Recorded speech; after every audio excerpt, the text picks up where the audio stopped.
very respected gentleman. And I'm thrilled to announce today that DMAC will be investing at least $20 billion over a very short period of time into the United States, and they may go double or even somewhat more than double that amount of money. It's a great thing, and I believe he will say that he's doing it because of the fact that he was very inspired by the election. They wouldn't do it without that election, I can tell you. A lot of people wouldn't. You saw last week where we have somebody who's going to go from $100 to $200 billion, and we have many other people, and we'll be bringing some of them out. Some of them like to do it somewhat more quietly, and some don't, and they feel so strongly about the country that they want to let people know about it. But it's an honor to have such a great investor investing in our country. The investment will support massive new data centers across the Midwest, the Sun Belt area, and also to keep America on the cutting edge of technology and artificial intelligence. He's very big into the data centers, and that's going to be a very hot item in the coming years, as you know, with AI. In particular, the first phase of the project will be in Texas, Arizona, Oklahoma, Louisiana, Ohio, Illinois, Michigan, and Indiana, those places. And Hussein, I'd love you to come up and say a few words. Thank you very much. Thank you. Thank you. Thank you, Mr. President. It's been amazing news for me and my family when he was elected in November. We've been waiting 4 years to increase our investments in U.S. to a very large amount of money. We are a company operating in more than 20 countries around the world. We have delivered more than 45,000 luxury units and another 45,000 in the pipeline. In data center, we are in 10 countries around the world, in Asia, Europe, and Middle East. And we're very, very excited now with his leadership and his open strategy and policy to encourage businesses to come to U.S. For the last 4 years, we've been waiting for this moment.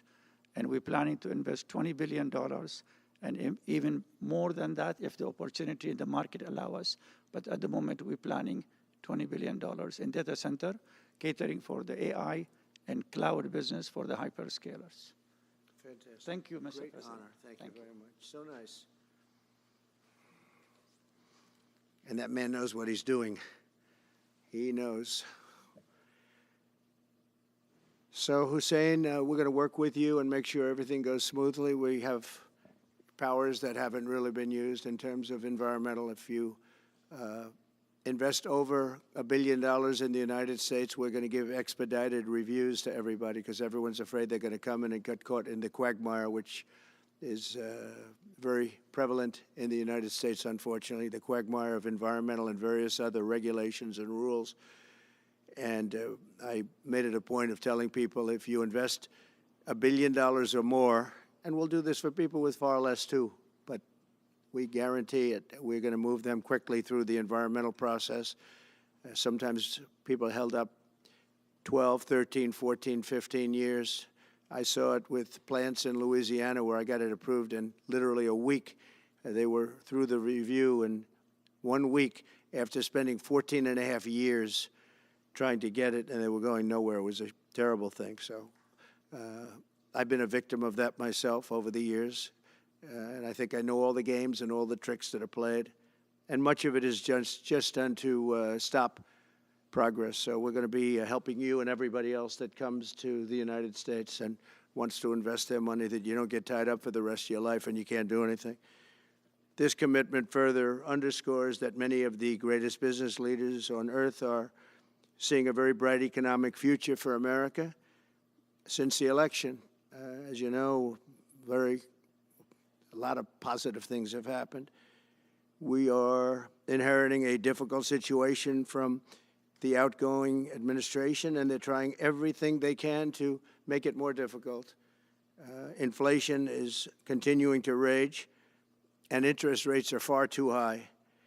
And I've been disappointed to see the Biden administration's attempt to block the reforms of the American people and that they voted for. We had a landslide election. We won every swing state. We won the popular vote by millions and millions of people.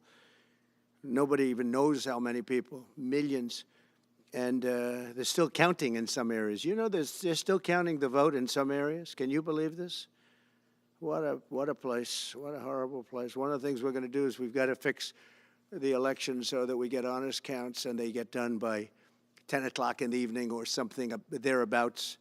They have places where they're still counting votes. President Biden's actions yesterday on offshore drilling, banning offshore drilling, will not stand. I will reverse it immediately. It'll be done immediately. And we will drill, baby, drill. And we're going to be drilling in a lot of other locations. And the energy costs are going to come way down. They'll be brought down to a very low level. And that's going to bring everything else down. That's what caused it to go up, along with the ridiculous spending on the Green New scam. All this money, trillions of dollars. It's like throwing it right out the window, what they're doing. And they're trying to spend so much now. They're just taking money and giving it to anybody that wants it for any project at all, if it's certified under the Green New scam. And they don't work, and it's too expensive.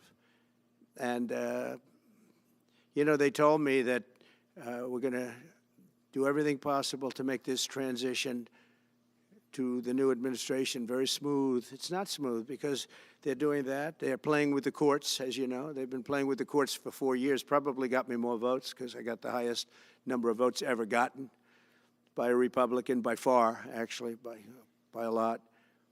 And, you know, we had a great election, so I guess it didn't work. But even to this day, they're playing with the courts. They have their friendly judges that like to try and make everybody happy on the Democrat side. It's called lawfare. It's called weaponization of justice, and it's happened at a level nobody's ever seen before. So many. I defeated deranged Jack Smith. He's a deranged individual. I guess he's on his way back to The Hague. And we won those cases. Those were the biggest ones. And the press made such a big deal out of them, but we did nothing wrong. We did nothing wrong on anything. And the people saw that. You know, when they vote, when a Republican, it's not easy for a Republican. When the Republican wins the popular vote by millions and wins all 7 of the swing states, people said, well, he could win 4. We won all 7, and we won them by a lot. That tells you we won. That tells, and they've been watching this injustice. I call it the Injustice Department. What they've done is so bad. The whole world has watched that. And it took work, but it got me a lot of votes because when explained, I mean, we have a judge in New York who's a very crooked judge. I'm under a gag order. I can't even talk about aspects of the case that are the most vital aspects. I'm under a gag. Do you know that I'm the president-elect of the United States of America? I'm a former very successful president. We had the greatest economy in the history of our country. We had borders that were sealed and beautiful. Everything was good. We had no wars. We defeated ISIS. We had no wars. Now I'm going into a world that's burning with Russia and Ukraine, with Israel. You took a look at that attack on October 7th, the attack on Israel, with the horrible way they got out. Not the fact that they got out. I would have been out before them. But we would have been out of Afghanistan with dignity and strength as opposed to looking like a bunch of fools with 13 dead and many, many badly, horrifically injured. Nobody ever talks about them. No arms, no legs. Nobody ever talks about them. The way they got out was outrageous, leaving billions of dollars of brand new military equipment that I bought in the hands of the Afghans and specifically the Taliban. It's the group. And we were doing very well. We would have been out. We would have been respected. I think it's one of the reasons it was so badly handled, that withdrawal where people are jumping onto airplanes, falling off the sides of airplanes when they're 3,000 feet in the air. And nobody's ever seen anything like that, the worst. And because of that, I think Russia went and attacked Ukraine. When they saw that, they said, these guys are incompetent. They don't know what they're doing. But we know what we're doing now. And that's going to all end. And we have a great military. I defeated ISIS, as you know. We're in no wars. I just finished a couple. And we got also our soldiers guarding Syria and Turkey. We're in the middle. We had 5,000 soldiers. They would have been gobbled up with 2 armies. We had one army, 300,000. We had another one, 500,000 or 600,000. looking, getting ready. We had 5,000 people in the middle. I said to a general, how do 5,000 people do in that case? And the general just looked at me and said, not well, sir, not well. And I took him out. And you know what happened? Nothing. I got criticized. I saved 5,000 lives, actually. And we did a great job, and we're going to do an even better job because now we have a tremendous amount of experience. We have people that I can rely on. But the 625 million acres, people can't realize, that's like the whole ocean. Take an acre. You know, an acre, you have a house on a half an acre, on a quarter of an acre, or an acre. If you have an acre, you have a big deal. Now you multiply that by 625 million acres. It's like, feels like the whole ocean. And that's our strength, you know. People can say we manufacture, we don't manufacture. The thing we have oil and gas more than anybody in the world. We're going to have more of it, too. But they took away 625 million acres of offshore drilling. Nobody else does that. And they think they have it, but we'll put it back. I'm going to put it back on day one. I'm going to have it revoked on day one. We'll go immediately if we need to. I don't think we should have to go to the courts, but if we do have to go to the courts, you know, they try to be sneaky. They go in and they sign. Remember, this is a man that said he wants the transition to be smooth. Well, you don't do the kind of things. You don't have a judge working real hard to try and embarrass you, because I did nothing wrong. By the way, I did nothing, absolutely nothing wrong. If I did something wrong, I wouldn't be standing here right now because I've won all these cases. Nobody's ever won so many cases as I have against the Justice Department. I mean, Jack Smith had cases all over the place. People were being subpoenaed, lives were being ruined. They were spending everything they had, money. We were helping them out. We had to. They were subpoenaing people that had no idea what they were even talking about. That's a sick group of people. And it was all to influence the election. It was all a fight against a political opponent. We've never had that in this country. We have had that in certain countries. We've had that in third-tier countries. We've had that in banana republics, but we've never had that in a place like the United States. I don't even know if it's been on a small level. I'm sure it has been on a small level, but this was the largest level ever. They brought this moron out of The Hague. He's a mean guy. He's a mean, nasty guy. His picture was perfect, because you look at his picture, you say, that's a bad guy with his robe, his purple robe. And he executes people. He shouldn't be allowed to execute people because he'll execute everybody. He's a nut job. But we won all of those cases with him. And, I mean, I don't know the judge in Florida, but we had a brilliant judge in Florida that saw right through it. And we won the case. She was a brilliant judge with great courage. You know, the left, as we call them, the radical left, they have a way, they play the ref, and they play it very hard. They play the ref. They go and say horrible things about judges and prosecutors. And some judges and prosecutors say, look, the only way I'm going to get these people off my back is to give victory to them. They're playing the ref. I think it's illegal what they do. It's almost like talking. It's worse than talking to a judge. But the judge in Florida, Judge Cannon, was brilliant and tough, and she didn't stand for it. And I don't know her. And never met her until the case, and I don't believe I said even one word to her. But she was very, very strong and very, very brilliant. And her opinion was so brilliant that they dropped their appeal. They couldn't beat the appeal. So that's what we're up against. So they say we're going to have a smooth transition. All they do is talk. It's all talk. Everything they do is talk. We're going to have a smooth transition. And then they take 625 million acres and they essentially landmark it so you can't ever drill there again. Well, we're going to be drilling soon. We're going to be opening up Anwar. We're going to be doing all sorts of things that nobody ever thought was even possible. But remember and just to get off the subject, because I couldn't believe it when I heard it yesterday, I couldn't believe the size of it. I mean, you put down a map and put this up, it's just massive.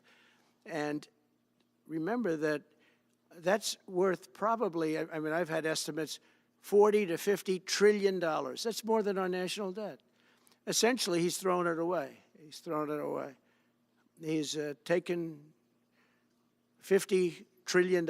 So if we owe $35 trillion, He's taken $50 trillion of value and thrown it right out the window. We can't do that. Nobody can do that. One other thing he did yesterday, which was in many ways worse, it's hard to believe it can be worse. He wants all gas heaters out of your homes and apartments. He wants them to be replaced by essentially electric heaters. I don't know what it is with electric. This guy loves electric. We're going to be ending the electric car mandate quickly, by the way. This guy loves electric. And we don't have enough electricity. And then we have AI where we need more. And he wants everybody to have an electric heater instead of a gas heater.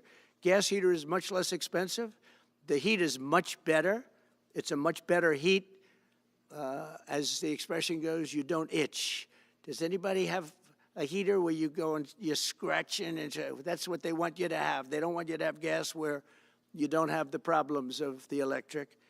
And the source is plentiful. They're much cheaper to operate. They're much better. They work much better. They look much better. 60% of homes and apartments have gas heaters. He wants them all removed quickly. These people are crazy. There's something wrong with them. There's something wrong with them. They also want to go back, and they have already started that, to when you buy a faucet, no water comes out because they want to preserve. Even in areas that have so much water, you don't know what to do. It's called rain. Comes down from heaven. And they want to do, no water comes out of the shower. It goes drip, drip, drip. So what happens, you're in the shower 10 times as long, you know. No water comes out of the faucet. You want to wash your hands. They want to go back to even stronger than what they have right now. As you know, I ended that policy. You can have all the water you want. Makes no difference. It comes weird, especially in certain areas. We have so much water, we don't know what to do with it. But these are all things. They want very, very little water to go into your dishwasher, almost none. And you know what people do? They just keep pressing, pressing, pressing, keep it going. They end up using more water. Likewise, washing machines. They want in your washing machine to have very little water coming out of the washing machine. So when you wash your clothing, you have to wash it 4 times instead of once. You end up using more water. We're a party of common sense, and things that I'm telling you now is really all about common sense. On January 20th, we'll turn the economy around very quickly, because right now when I think of our economy, I think about inflation.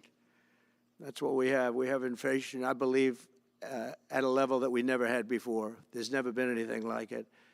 And over the next 4 years, the United States is going to take off like a rocket ship. But really, it's already doing it. If you take a look, just last month, SoftBank announced the $200 billion. I think it'll be 200. He said between 100, and I said, how about making it 200? And he sort of said yes, but let's say it's 100, but it might be 200, right, Brian? Dollars, United States, creating more than 100,000 jobs. Hussein just announced a tremendous investment that he's going to make, and that's money that's in the bank. He's going to come and do it, and he'll do a great job, and he'll build the best centers in the country, I guarantee, because I know the way he builds. Since my election, the stock market has set records. The S&P 500 index has broken above 6,000 points for the first time ever, never even close. In a single month, small business optimism soared 41 points. It's not a 41. It went up 41 points. And that's the largest in the 39-year history of the group that does it. According to Gallup, the American people's confidence in the economy has just surged to the highest level in history. That's why I have a news conference like that. I take the greatest business leaders in the world. I say, hey, do you want to say you're going to invest the money? They're not looking for news conferences. They're saying, what am I doing here? They go in and they invest money, but it's good to know where the smartest business people in the world are investing, and they're investing in the United States. So we've done this all in 2 months of not being there. You know, we haven't been there. And it's pretty amazing, and we think we're going to do some really great things, really great things. We're being respected again all over the world. The Panama Canal is a disgrace, what took place at the Panama Canal. Jimmy Carter gave it to them for $1, and they were supposed to treat us well. I thought it was a terrible thing to do. You know, it was the most expensive structure ever built in the history of our country, relatively. It would be the equivalent of over substantially over $1 trillion today. We lost 38,000 people. Think of it, 38,000 people, they died from malaria, mosquitoes.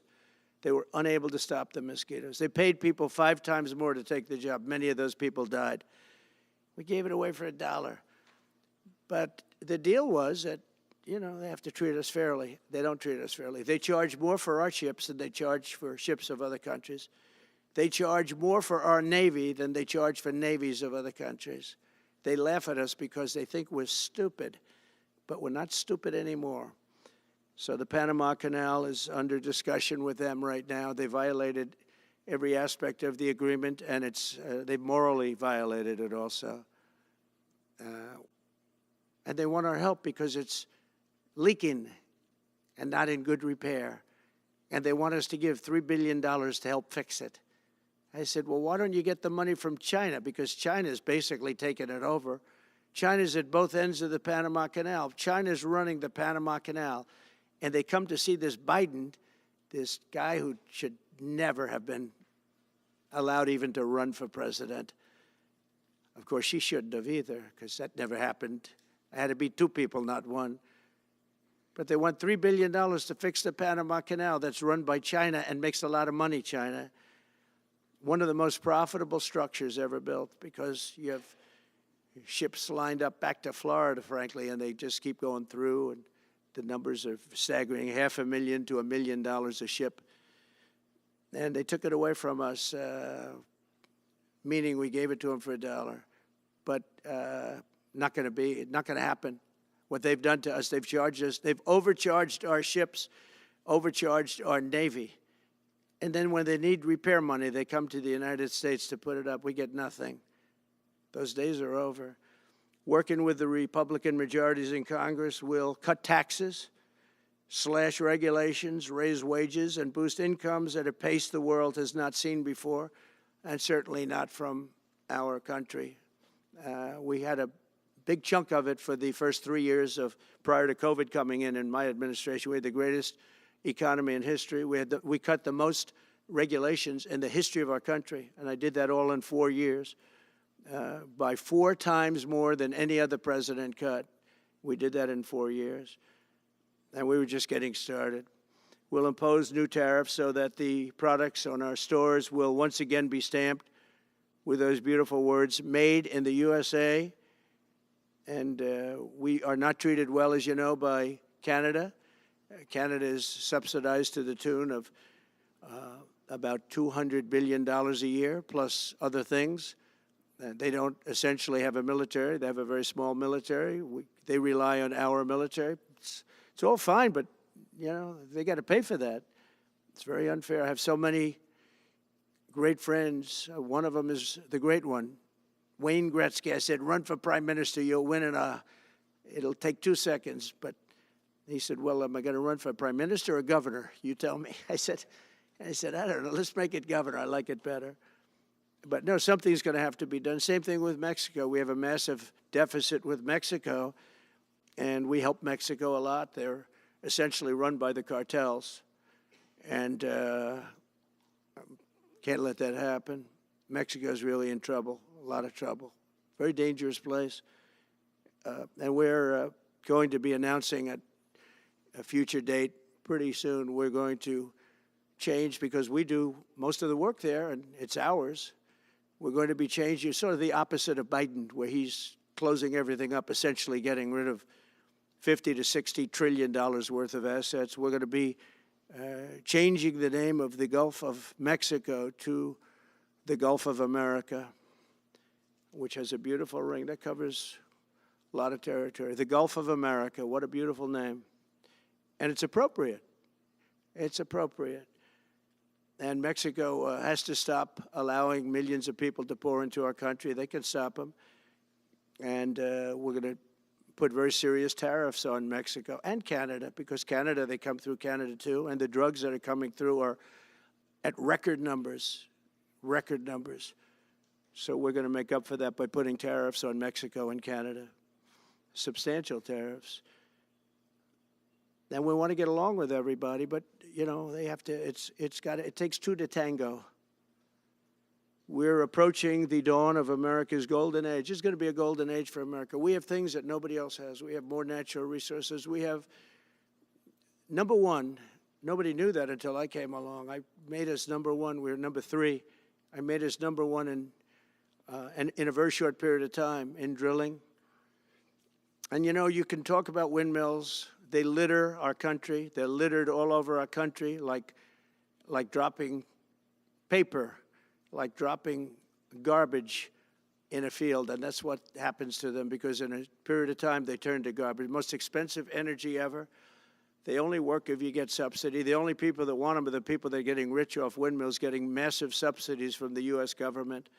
And it's the most expensive energy there is. It's many, many times more expensive than clean natural gas.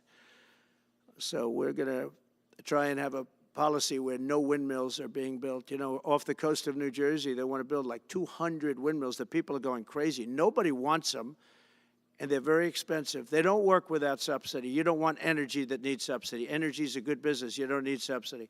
But when you build these massive towers, I mean, they're 25 stories tall, 40 stories. They have one 70 stories tall. The blades, they take 3 ships to ship them. It's crazy. They're dangerous. You see what's happening up in the Massachusetts area with the whales, where they had 2 whales wash ashore in, I think, a 17-year period. And now they had 14 this season.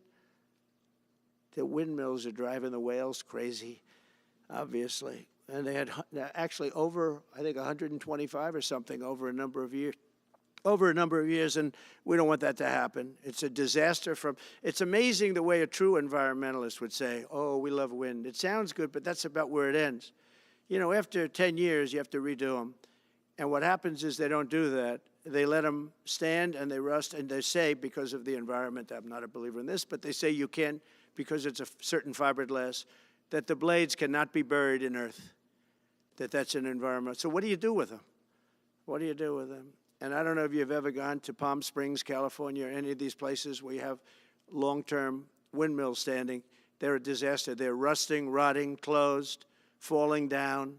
This is as you enter Palm Springs. And they put new ones next to them because nobody wants to take them down, because why should they take them down? It's very expensive to take them down. And you can't do anything with them because the blades, you can't bury them because of the environmental protection. We'll look at that. Doesn't make sense, but that's what they say.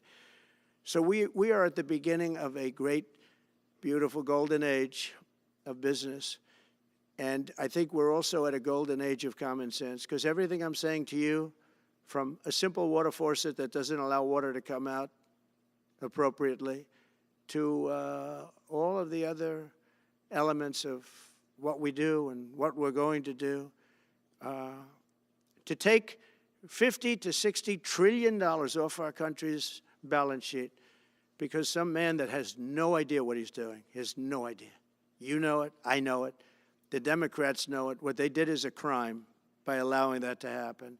And I'll bet you, if you asked him today, how much acreage did you submit? Essentially, did you destroy? You destroyed the economic viability of drilling in the ocean. And with AI coming along and all, you know, a lot of people don't realize that AI is going to be a big thing, but you'll need double the electricity at least that we have right now. So right now we produce electricity for many, many different things. AI is a very big deal in terms of the future. China is already building electric facilities, big, bold electric facilities. And you know how they're being fired up? With coal. They're being fired up with coal. And we're going to build bigger and better ones. People like Hussein that are doing the same thing as he is. I'll bet they don't do it as well because I know how he does it, but they're doing a lot of things. The problem is they can't get their permits because I say build the plant with the building. So with the structure, build the plant, because if you go into grid, the grids are old. So they said, that's a great idea. In other words, build your electric facility alongside of your plant. And you could have extra output if you want, because once you build it, you can make it larger pretty inexpensively. You could have extra output, which you'll sell to the public, but build it with the plant, and people are loving that idea. So we're going to have a lot of fun making America great again, and it's going to happen, I think, very, very quickly. It's already happened. So I would say this, and this has been pretty openly reported by the news. There's never been anything like what's happened in the list since we won the election. A couple of months since we won the election, the whole perception of the whole world is different. People from other countries have called me. They said, thank you, thank you. The perception of the whole world is different. We're going to have to settle some big problems that are going on right now. We're going to have to settle up with Russia, Ukraine. That's a disaster. I look at numbers every week, the number of people being killed in that war. People don't know, mostly soldiers now. But the towns have been obliterated. This was a Biden fiasco that that should have never happened. If we had a real president, if we had a president that knew what he was doing, Russia would have never, ever gone in. But they did go in, and we have a mess. The cities are all blown up. The people have largely left. And the soldiers are killing each other at levels that haven't been seen since the Second World War. So we'll have to get that one straightened out, too. That's a tough one. Much tougher than it would have been before it started, I can tell you that. A deal could have been made just by an average deal maker. Deal could have been made on that. So thank you all for coming. We'll take a couple of questions. Yeah. Go ahead, please. Mr. President, thank you. I wanted to touch on the world on fire that you mentioned, but let's start, if we could, with your references to Greenland and the Panama Canal, so forth. Can you assure the world that as you try to get control of these areas, you are not going to use military or economic coercion? No. And can you tell us a little bit about what your plan is? Are you going to negotiate a new treaty? Are you going to ask the Canadians to hold a vote? What is the strategy? Yeah, I can't assure you, you're talking about Panama and Greenland. No, I can't assure you on either of those two. But I can say this, we need them for economic security. The Panama Canal was built for our military. I'm not going to commit to that now. It might be that you'll have to do something. Look, the Panama Canal is vital to our country. It's being operated by China. China. And we gave the Panama Canal to Panama. We didn't give it to China. And they've abused it. They've abused that gift. It should have never been made, by the way. Giving the Panama Canal is why Jimmy Carter lost the election, in my opinion, more so maybe than the hostages. The hostages were a big deal. But if you remember, and nobody wants to talk about the Panama Canal now because, you know, it's inappropriate, I guess, but because it's a bad part of the Carter legacy. But he was a good man. Look, he was a good man. I knew him a little bit, and he was a very fine person, but that was a big mistake. Giving the Panama Canal to Panama was a very big mistake. We lost 38,000 people. It cost us the equivalent of $1 trillion, maybe more than that. Probably the most expensive, they say it was the most expensive structure, if we call it a structure, which I guess you can, ever built. And giving that away was a horrible thing. And I believe that's why Jimmy Carter lost the election, even more so than the hostages. Those two things. If I could follow up on Ukraine and Iran, the two negotiations you'll be heading into. On Ukraine, you said just before it's a lot more complicated now. Much more complicated. Do you believe... Because it would have never started. Right, but it has started. Well, not only started, the cities are largely knocked down. So you've got what you've got. At this point, to hold on to leverage in dealing with President Putin, would you make a commitment to the Ukrainians that you will keep supporting them during the negotiations? Well, I wouldn't tell you if that were the case. Would you make a commitment to provide a security guarantee if they do enter into an armistice or a ceasefire along the lines that the French and the Germans? So, you know, a big part of the problem was Russia for many, many years, long before Putin said you could never have NATO involved with Ukraine. Now, they've said that. That's been like written in stone. And somewhere along the line, Biden said, no, they should be able to join NATO. Well, then Russia has somebody right on their doorstep, and I could understand their feeling about that. But there were a lot of mistakes made in that negotiation. And when I heard the way that Biden was negotiating, I said, you're going to end up in a war. And it turned out to be a very bad war. And it could escalate. That war could escalate to be much worse than it is right now. They can never join NATO. Well, my view is that it was always understood. In fact, I believe that they had a deal, and then Biden broke it. They had a deal which would have been a satisfactory deal to Ukraine and everybody else, but that Biden said, no, you have to be able to join NATO. And that's always been, and nobody knows more about NATO than I. You know, years ago when I first started this, I didn't know too much about NATO, but I got it right anyway. I said they're taking advantage. I'm the one that got, and the Secretary General was here, as you know, 2 weeks ago, saying that if it weren't for me, NATO wouldn't even exist right now, because I raised from countries that weren't paying their bills. At that time, 28 countries, 20 of them were not paying their bills, 21 to be exact. They weren't paying, or they were paying a very small portion. And I raised over $680 billion. That was the number he gave, by saying, if you don't pay, we're not going to protect you. And as soon as I said that, the money came pouring in. But Obama could have said it. Other people could have said it. Bush could have said it. Nobody said it but me. I took a lot of heat. They said, oh, that's a threatening statement. Well, they weren't paying their bills. I said, we're not going to protect you if you're not paying the bills. So in a true sense, I saved NATO, but NATO's taken advantage of us. And one of the problems that I have, and I've said it openly, I said it to President Zelensky, Europe is in for a tiny fraction of the money that we're in. Now, whether you like that situation or not, Europe is much more affected than the United States. We have a thing called the ocean in between us, right? Why are we in for billions and billions of dollars more money than Europe? And you know, they're a similar size, a little smaller, but they're a similar size economy as the United States when you add them up. And yet Europe is in for a small fraction of the number the United States is in. Now, Biden could have called them up during the term. That's what I did. I said, you have to pay your bills. And they all, one stood up. I won't say who. You'll probably have it, because the papers, the media hated to report on it. But a prime minister stood up from a country, you know, our famous meeting of 28 nations with no press, no anybody in the room. He stood up. He says, does that mean if we don't pay our bill, and at that point it was 2%, it should be 5%. It should be 5%, not 2%. But at that point it was 2%, but many people didn't pay. Some people didn't pay anything.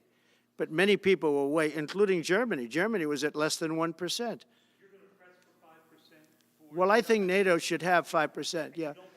Well, you can't do it at 2%. I mean, at 2%, every country, if you're going to have a country in a regular military, you're at 4%. I think they should be, you know, they're in dangerous territory. I think it should be, they can all afford it, but they should be at 5%, not 2%. I'm the one that got them to pay 2%. But a gentleman stood up, a prime minister stood up, and he said to me, sir, could I ask you a question? You're saying we have to pay our bills. If we don't pay our bills, will the United States protect us from Russia? I said, if you don't pay, you mean you're delinquent? He said, yes. He said, if you're delinquent, we will not protect you. I took a lot of heat. Although it was somewhat closed door, I took a lot of heat from the media. And you know what happened? The money started pouring in. That's why NATO has money. And the Secretary General said it was the most incredible thing he had ever seen in a negotiation. Now, if I would have said, yes, we will, nobody would have paid. If I would have loved to say, yes, we'll protect you even if you don't pay. But that's not the way life works. Mr. President, two questions related to each other. First, you said on your first day of office you're going to pardon January 6th defendants. Are you planning to pardon those who were charged with violent offenses? Well, we're looking at it, and we have other people in there. And as you see, I guess 24 or 28 people came now from the FBI. That came out very quietly. Nobody reported it, but they had people in some form related to the FBI. They had 4 or 5 people that were strongly related to the FBI. We have to find out about that. We have to find out about Hezbollah. We have to find out about who exactly was in that whole thing, because people that did some bad things were not prosecuted. You know, I see it all the time, and you see it too. People that were doing some bad things weren't prosecuted, and people that didn't even walk into the building are in jail right now. So we'll be looking at the whole thing, but I'll be making major pardons. Yes, please. Sorry, just one more follow-up. Please. On Jack Smith's report. Good afternoon, Mr. President. It's good to see you again. 2 questions about Syria and the ongoing war in Gaza. About Syria, the Pentagon disclosed last month the U.S. has some 2,000 troops in Syria. That's almost double the number initially we were told of 900. Will you keep that troop capacity the same upon taking Well, I won't offense? tell you that because that's part of a military strategy, but I will say it was Turkey. Turkey's been after that country in different names and different forms and shapes for 2,000 years. Those people that went in are from Turkey. And President Erdogan is a friend of mine. He's a guy I like, respect. I think he respects me also. He's the one that didn't go after certain people after I requested that he not. You know who I'm talking about? The Kurds. I don't know how long that's going to, because they're natural enemies. They hate each other. But he didn't do that yet. And he didn't do it in the past also. He started, and I said, please don't do that, and he didn't do it. So, but if you look at what happened with Syria, Russia was weakened, Iran was weakened, and he's a very smart guy. And he sent his people in there through different forms and different names, and they went in and they took over, and that's the way it is. I'm sorry, I don't mean to interrupt you. Do you have concerns about HTS taking control of By the way, I Syria at this have point? the envoy here. Is that in the back? Standing with my son, Eric, is Steve Witkoff, who's just got back from the Middle East, and he's done a fantastic job. He's a great deal maker. I said, what we need there is a deal maker, because nobody makes a deal. We have people that understand where the rivers are and where the meets and bounds are, but they can't talk. They can't make deals. Steve's done a great job. I just want to thank you, Steve. You've been working endlessly for months, and he's working specifically on the hostages, trying to get them back. Well, that was my second question is Hamas. Steve, come up for a second. Maybe you might want to say a couple of words. Sir, I didn't- Hamas released another hostage I didn't know Steve was going to be here, actually. Neither did I. He's done a fantastic job, and it's a dangerous job, too, and we appreciate it. He didn't know about this kind of danger and the other deal-making he does. Now he sees a lot of big danger. Come on up, Steve. Mr. President, can I ask you a second part of that? Hamas Yeah, released just one another second, hostage please. video. I'm going to give you a little report on the hostages, if I can. Steve? Thank you very much. Thank you, Mr. President.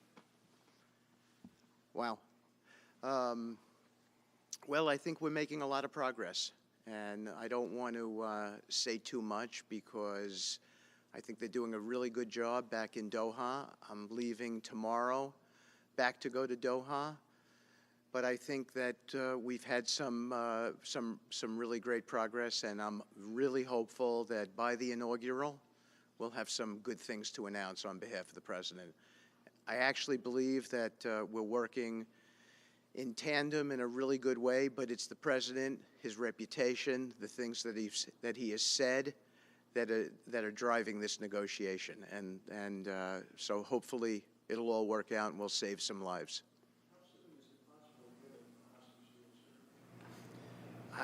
I believe we've been on the verge of it. I don't want to discuss sort of what's delayed it. There's no point to be negative in any way. But I think it's the President, his stature, what he said he expects, the red lines he's put out there, that's driving this negotiation. I'm going back probably either this evening or tomorrow night. Are you confident there'll be a deal before January 20th, or is that something that's likely to happen? If there's a deal even at all, and we've been hearing this now for the better part of. I know. since October 7th. I would say. They better be. Right. I would say that the President is exasperated. I don't want to talk for him, but look, I don't know anyone who delegates better than President Trump. He gives us a lot of authority to speak on his behalf, and he exhorts us to speak emphatically. And emphatically means you better do this, because the alternative. Do you think they're waiting for President Trump to take office? No, I think they heard him loud and clear. Better get done by the inaugural. But when you say all hell will Before I be paid, take that all hell must be paid if they don't release the You know what that hostages. means, don't you? Well- Do I have to define it for you? Look, all No, I know hell you're not will gonna break out. telegraph If what those the- hostages aren't back, I don't want to hurt your negotiation. If they're not back by the time I get into office, all hell will break out in the Middle East. Can you elaborate? And it will not be good for Hamas, and it will not be good, frankly, for anyone. All hell will break out. I don't have to say anymore, but that's what it is. And they should have given them back a long time. They should have never taken them. There should have never been the attack of October 7th. People forget that. But there was, and many people are killed. They're no longer hostages. I have people from Israel and others calling, begging me to get, we had also people there from the United States, just so you know. They're holding some so-called hostages from the U.S. But I've had mothers come to me and fathers crying, can I get the body of their son back? Can I get the body of their daughter back? That beautiful girl where they threw her in the car, pulled her by her ponytail and threw her in the car like she was a sack of potatoes. I said, what happened to her? Sir, she's dead. Like a 19, 20-year-old beautiful girl. And the way they treated her. And I just say it this very simply. Steve's got a job to do. He's a great guy, great negotiator, great person. They respect him over there already. It's what we needed over there. We have people that know everything about the Middle East, but they can't speak properly. They don't know. He's a great negotiator. That's what I needed. I could have sent that gentleman right over there, Hussein. He's a great negotiator. There are people, they're rare. Great negotiators are very rare, like a great surgeon. But we have the right person. But I tell this, I don't want to hurt the negotiation.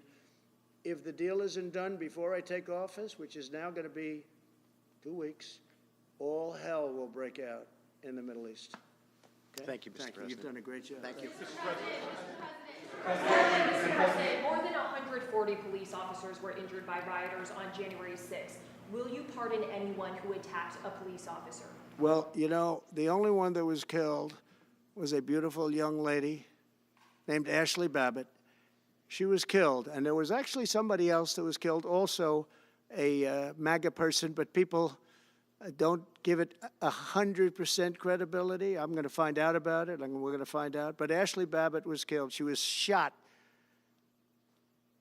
Should have never been shot. She was shot for no reason whatsoever. In fact, they say that she was trying to hold back the crowd, and the crowd was made up of a lot of different people, so we'll see. But I will tell you this, the person that was killed was Ashley Babbitt. The other thing is, when they talk, you know, there was never charges of insurrection or anything like that. But if there were, this would be the only insurrection in history where people went in as insurrectionists with not one gun, okay? And let me tell you, the people that you're talking about have a lot of guns in their home for hunting and for shooting and for entertainment, a lot of good reasons. But there wasn't one gun that they found. And why didn't they find the bomber, the pipe bomber? You know, they know who the pipe bomber is. The FBI knows who it is. The status of the FBI has gone down so far, and the status of the DOJ, or as I call it, the Department of Justice, it's the Department of Injustice. It's being laughed at all over the world. And hopefully with Pam Bondi and with Kash Patel and with other people that we're putting in, that will all come back. If you do a poll in the FBI, I guarantee I'm at like 90% with the agents of the FBI, but they have hurt that incredible place. Law enforcement, I mean, you think of the FBI, they raided this house. By the way, they could have told me, could I see this? I would have given them, I actually told them, come in anytime you want. You can see anything. They raided the house, and the case was dismissed. And now I'm in litigation. I'm suing them for doing that. And I feel so badly doing it. I'm the President of the United States, and I'm suing the United States. But I'm suing them for other things, too. The FBI has gone so, its reputation has been so horribly hurt. Between Comey, who is the worst, and all of the others, what's happened to the FBI is, and we're going to make it great again. We're going to make the FBI great again. We're going to make the Department of Justice fair and strong, but fair again. Because all they did was attack me because I'm their political opponent. And that includes with local judges like Marchand. You ought to find out. Ask them, why do I have a gag order where I'm not allowed to speak? Think of it. I'm the President of the United States, and I'm not allowed to speak. Why? Because if I did speak, people would understand the scam. It's a scam. And we have very dishonest judges, and New York judges are very bad. We had one that valued this house at $18 million because it was good for their case. He actually valued that chandelier is worth more than $18 million. He valued this house as $18 million. And we have another one who was so nasty, so horrible, such a brute, most vicious, vile person. These are New York judges. But we've won most of the cases, so we're very happy about that. Please. Back on Greenland, your position is clear, but have you directed your staff to take any specific actions to draw plans? And can can you elaborate again? You didn't rule out military coercion Well, we initially. need Greenland for national security purposes. I've been told that for a long time, long before I even ran. I mean, people have been talking about it for a long time. You have approximately 45,000 people there. People really don't even know if Denmark has any legal right to it. But if they do, they should give it up because we need it for national security. That's for the free world. I'm talking about protecting the free world. You look at, you don't even need binoculars. You look outside, you have China ships all over the place. You have Russian ships all over the place. We're not letting that happen. We're not letting it happen. And if Denmark wants to get to a conclusion, but nobody knows if they even have any right, title, or interest. The people are going to probably vote for independence or to come into the United States. But if they did do that, then I would tariff Denmark at a very high level. Have you asked your staff to draw plans for acquisition? I mean, are you actively No, we're pursuing not it? at that stage, but we have people. I haven't even entered office yet. Secondly, sir, Elon Musk has drawn some criticism and a lot of attention for some of his actions and provocative statements about foreign affairs, including in Europe. Your reaction to that, is that appropriate for? You mean where he likes people that tended to be conservative? I don't know the people. I can say Elon's doing a good job, very smart guy. I don't know the people you're talking about. He was, I know he said some negative things about a couple of people that are running for office, but that's not so unusual. Yes, please. I wanted to ask you about Ukraine and Putin. How soon do you anticipate going to meet with Putin to discuss the Ukraine situation? Well, I can't tell you that, but I know that Putin would like to meet. I don't think it's appropriate that I meet until after the 20th, which I hate, because, you know, every day people are being, many, many young people are being killed, soldiers. You know, the land is very flat, and hundreds of thousands of soldiers from each, many hundreds of thousands from each side are dead, and they're laying in fields all over the place. Nobody to even collect. There's landmines all over. It's a disaster. But it's very flat. It's great. It's farmland, and it's very, very flat. And the only thing that stops a bullet is the human body. And the human body is stopping a lot of bullets. Within the I hope first so. 3 to 6 I hope to have 6 months. No, I would think, I hope long before 6 months. Look, Russia's losing a lot of young people, and so is Ukraine. And it should have never been started. That's a war that should have never happened. I guarantee you, if I were president, that war would have never happened. Who would you like to nominate to replace Michael Barr as the vice chair of the military? I'll be announcing somebody. Mr. President, if we were to work under the assumption that you're serious about making Canada 51st state of the United States, the leader of the Conservative Party in Canada said, under no circumstance will it ever be the 51st Then state. maybe he won't win, but maybe he will. I don't care. You had suggested that Listen, you're I don't care what he considering- says. But Sir Lopez, you said you were considering military force to acquire Panama and Greenland. Are you also considering military force to annex and acquire Canada? No, economic force, because Canada and the United States, that would really be something. You get rid of that artificially drawn line, and you take a look at what that looks like, and it would also be much better for national security. Don't forget, we basically protect Canada. But here's the problem with Canada. So many friends up there. I love the Canadian people. They're great. But we're spending hundreds of billions a year to protect it. We're spending hundreds of billions a year to take care of Canada.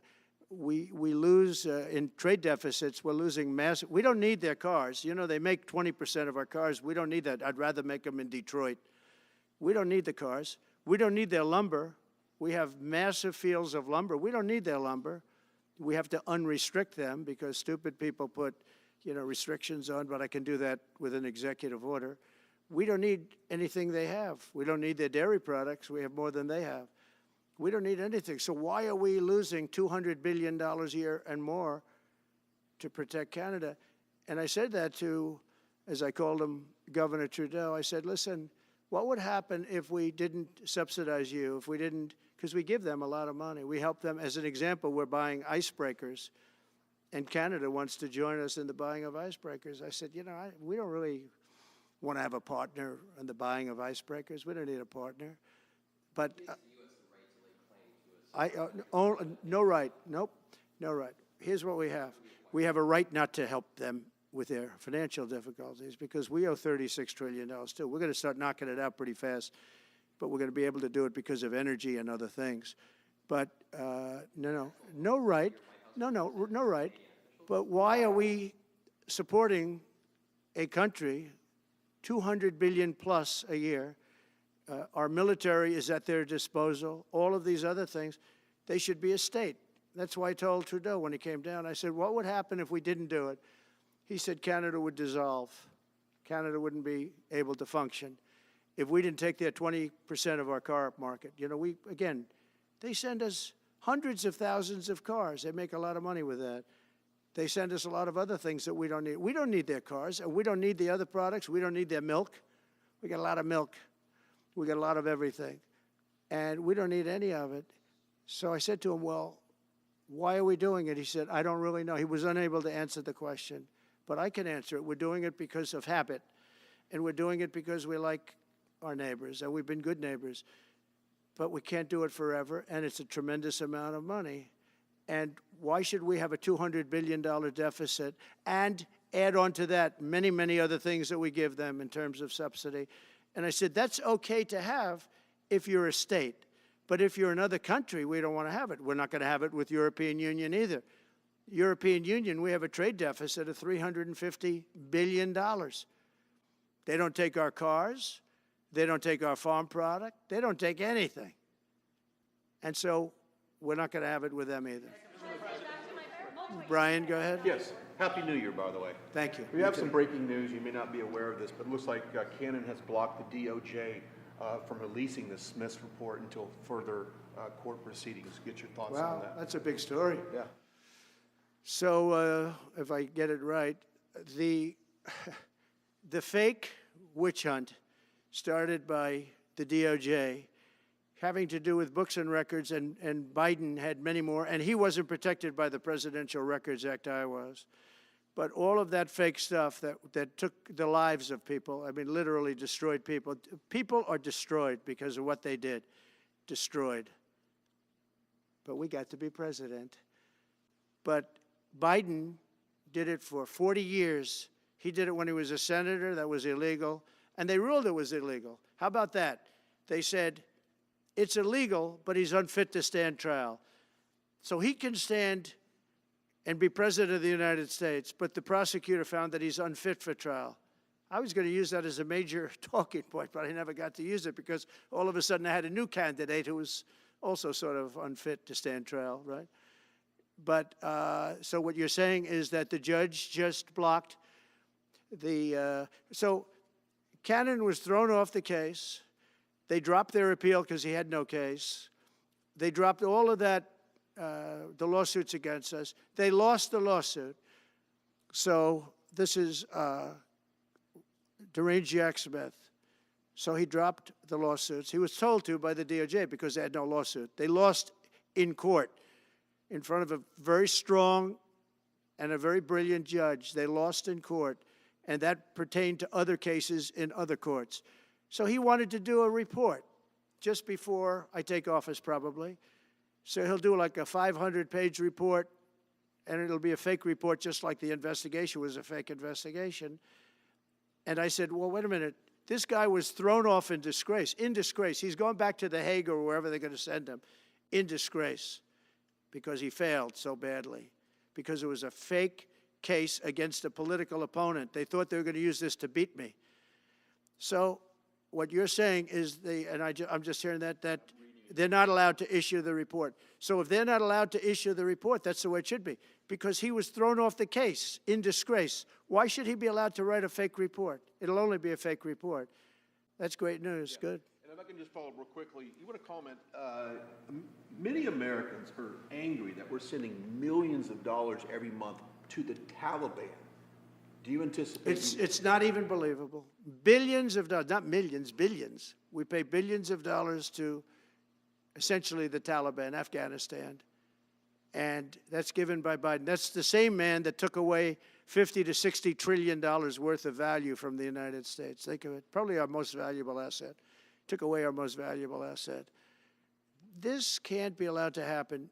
We are now a nation of common sense. When he does that, 625 million acres, this can't be allowed to happen. Thank you for the information. Yes, sir.